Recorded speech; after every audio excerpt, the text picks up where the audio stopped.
అందరూ ఎలా ఉన్నారు? బాగున్నారా? అని బాగున్నానండి. ఇదేమిటి అనుకుంటున్నారా? ఇది కొత్త రకం అట్టు. నిజంగా చెప్తున్నాను, ఇది కొత్త రకం అట్టు.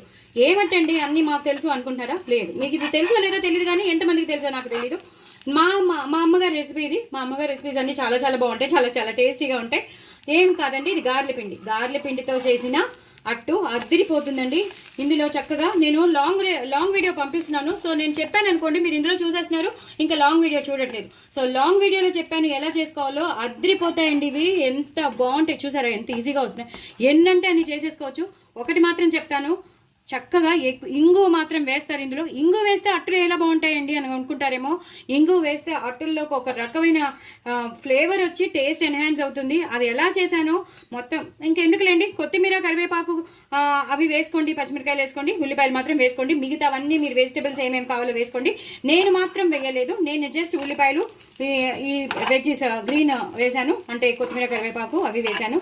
సో మిగతా వాళ్ళు మీకు ఏమైనా కావాలంటే మాత్రం సూపర్ గా చేసుకోవచ్చు. చాలా చాలా బాగుంటుంది. సైడ్ డిష్ గా అయితే ఇంకా చెప్పొద్దు, పిల్లలు పెద్దవాళ్ళు అందరూ ఇష్టపడతారు. చాలా చాలా టేస్టీగా ఉంటాయండి, నిజంగా చెప్తున్నాను.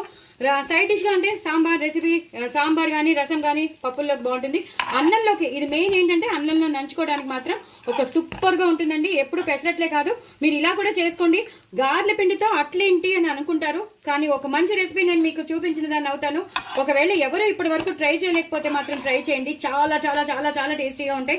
ఎప్పుడు దిబ్బరొట్లే చేసుకోకుండా ఇలా చేసుకోండి. ఎప్పుడు పెసరట్లే కాకుండా అన్నంలోకి ఇలా ఈ అట్లు చేసుకుని తినండి, అదిరిపోతుందండి. నిజం చెప్తున్నాను, ఒకసారి ట్రై చేసి నా కామెంట్ బాక్స్ లో పెట్టండి.